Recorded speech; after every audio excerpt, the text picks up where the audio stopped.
का बे? हैं?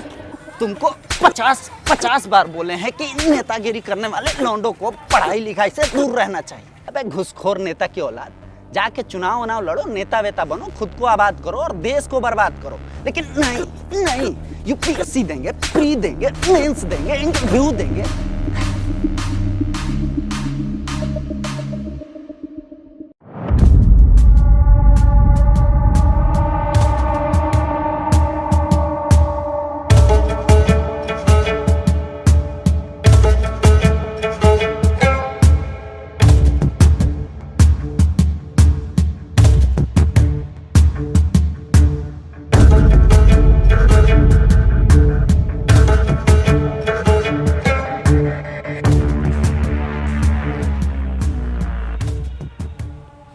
कितना बजट है तुम्हारा? 3 लाख का है कालीन भैया। बहुत बड़े चूतिए बालक हो तुम। बजट है 3 लाख का और तुमको नौकरी चाहिए यूपीएससी का। तो एसएससी ही दिलवा दीजिए कालीन भैया। नहीं होगा, इतने में ग्रुप डी का प्रबंध करा सकते हैं, वो भी थोड़ा मुश्किल है।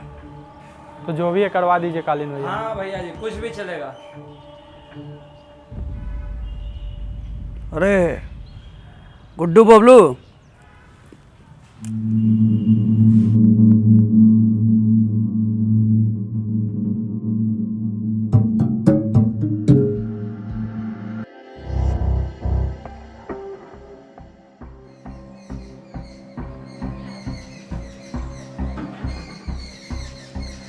पीसीटी का फॉर्म निकला है गुड्डू? तो तुम्हारी एज भी ख़त्म हो रही है। इस बार सिलेक्शन नहीं हुआ तो सोचो, रिस्क है। 25 लाख दे के ज्वाइनिंग रेट ले लें और ज्वाइन करने जाए विद्यालय ना हुआ तो इस तो यहाँ भी है कालीन भैया।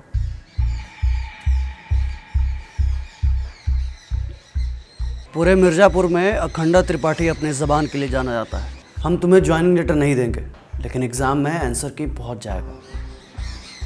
बबलू समझाओ इसको। हम दे देंगे भैया जी, बस आप नौकरी के देख लीजिए।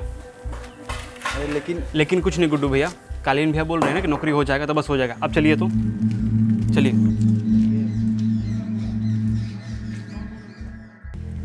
मुन्ना मुन्ना मुन्ना, ए राजा ले जाइए मुन्ना को, जाओ। बेरोजगार है लड़का आपका? बेरोजगार है ये इम्पोर्टेंट नहीं है, यूपीएससी का तैयारी करता है ये इम्पोर्टेंट है।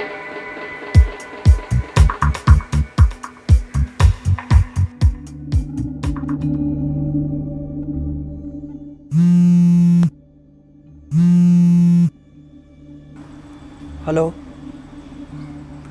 हाँ वो एग्ज़ाम सेंटर पे थोड़ा ख्याल रखने के लिए बोले थे, तो बस कर दिया। नहीं नहीं, आप निश्चिंत रहिए जी। प्रणाम।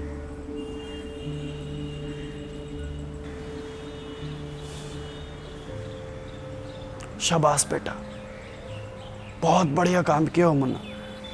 पापा हम बोले थे ना, आप हमें एक बार अपने दम पर यूपीएससी का एग्ज़ाम करवाने का मौका दीजिए, प्राउड फील होंगे आप। चुप रहो तुम, एक नंबर के बेसूद उस टाइप के लड़के हो तुम। घुसखोरी का इतना बड़ा साम्राज्य शुरू किए हैं ताकि तुमको इलाहाबाद भेज सके। तुम ये यूपीएससी बीपीएससी के चक्कर में बिल्कुल मत पड़ो, उसके लिए हम है ना। जाओ।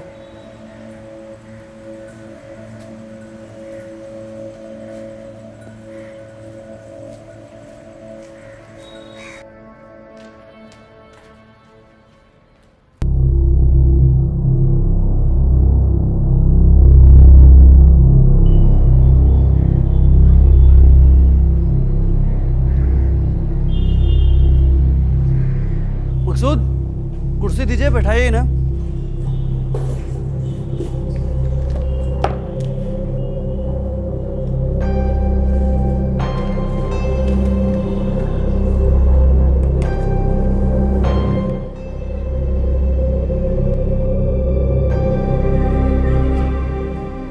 हम सॉरी हैं भैया जी। एक नंबर के बेसूद चूतिए हो तुम दोनों। हमारे लड़के बिना हमसे पूछे किसी भी क्वेश्चन का आंसर नहीं देते। वैसे भी हमको आंसर आ रहा था कालीन भैया। हम बात करें ना भैया जी से, आप बीच में काहे बोल रहे हैं?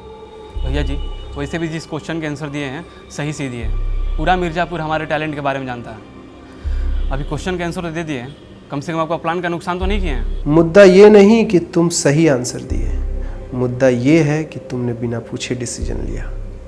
हम सॉरी हैं बाबूजी। अरे सॉरी काय का यार, तुम फिर से वही लीपापोती कर रहे हो। हम आपको नौकरी के लिए घूस दिए थे कालीन भैया, नौकर तो नहीं है ना। कार्बन कॉपी लेके आए थे, नीचे कैमरा भी लगा था, ऊपर से टाइम भी जा रहा था।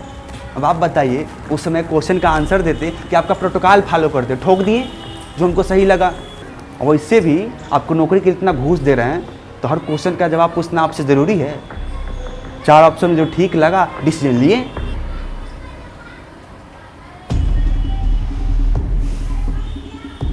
डेमोक्रेसी है, हर कोई अपना अपना डिसीजन ले सकता है,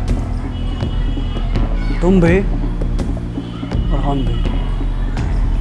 देखो कालीन भी एग्री कर रहे हैं, क्वेश्चन का जवाब देने से पहले पूछना जरूरी नहीं है, समझो।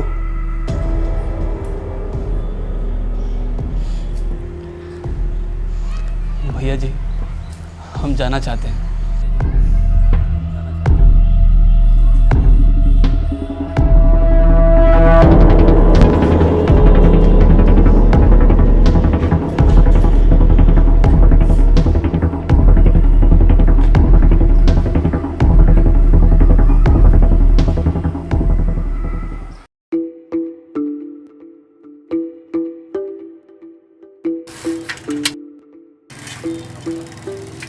तो भैया क्या किया जाए? अबे यही कह रहे हैं तुमसे, मिडिल क्लास आदमी आदमी नहीं चूतिया होता है, चूतिया। अब चाहे चला तुम्हें कितना भी टैलेंट हो, एक बार रिजल्ट आ जाने के बाद न्यायालय में घूम के कर ही क्या लोगे तुम। और इससे भी एक सरकारी नौकरी के चक्कर में घर खेत तो बेच चुके हो ना, फिर कालीन भैया जैसे लोग फायदा उठा ही लेते हैं। एकदम सही बात कह रहे हैं भैया। हम भी खेत बेच के मैकेनिकल इंजीनियरिंग का कोर्स किए, सोचे अमेरिका जाके बढ़िया पैकेज उठाएंगे, साला ज़िंदगी ही बर्बाद हो गया।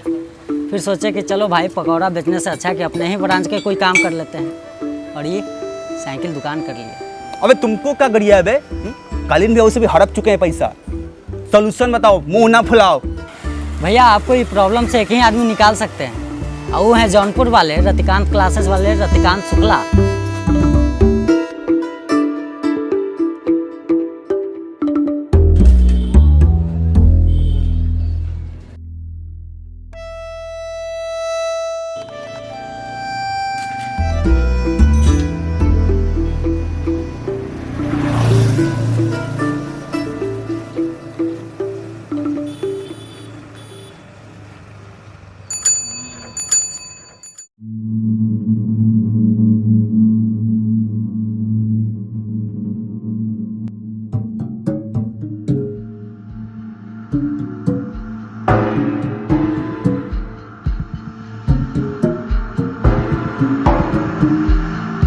रिलैक्स करो बे।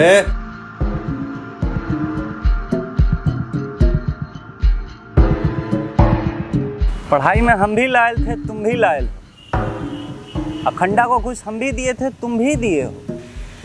हम भी रेले गए थे, तुम भी रेले जाओगे। हमारी कोचिंग ज्वाइन कर लो, मिलकर कोचिंग चलाएंगे, लड़का पढ़ाएंगे। यार एक नंबर तो चूतिया हो तुम शुक्ला। हमको पीजीटी ज्वाइन करना है, तुम वो कोचिंग में लगा रहे हो। अब चाहे कितना ही बड़ा मास्टर बन जाएंगे, रहेंगे तुम्हारे नीचे ही ना। साले हमारी कोचिंग में आकर हम ही को चूतिया बोल रहे हो बे। हम तो तुमको नौकरी का ऑप्शन दे रहे थे बे, बेरोजगार। बेरोजगार क्या बोल देती भैया? भैया जी इन्हों के प्रिपोजिशन हटवाए जा का? अभी रटवाते हैं।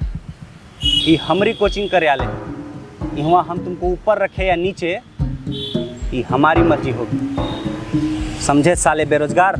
गोली मत चलाना गुड्डू भैया, ये रतिकांत शुक्ला मिर्जापुर पटवन में भी सही था, अभी भी सही है। मेरा कहना मानिए, ज्वाइन कर लेते इसको। अरे क्या सोच रहे हो बे, आओ ज्वाइन कर लो। दुनिया में 2 किस्म के लोग होते हैं, प्राइवेट नौकरी वाले, सरकारी नौकरी वाले, और फिर होते हैं तीसरे बेरोजगार। नोटिफिकेशन निकाले, फॉर्म भी भरवाएं, खेत बेच के घूस भी दिलवाएं और फिर भी हमको छोड़ दिए बेरोजगार। गलती की है। और वैसे जब हाथ में पेन और दिमाग में यूपीएससी हो तो देखते हैं मैं आईएएस बनने से कौन रोकता।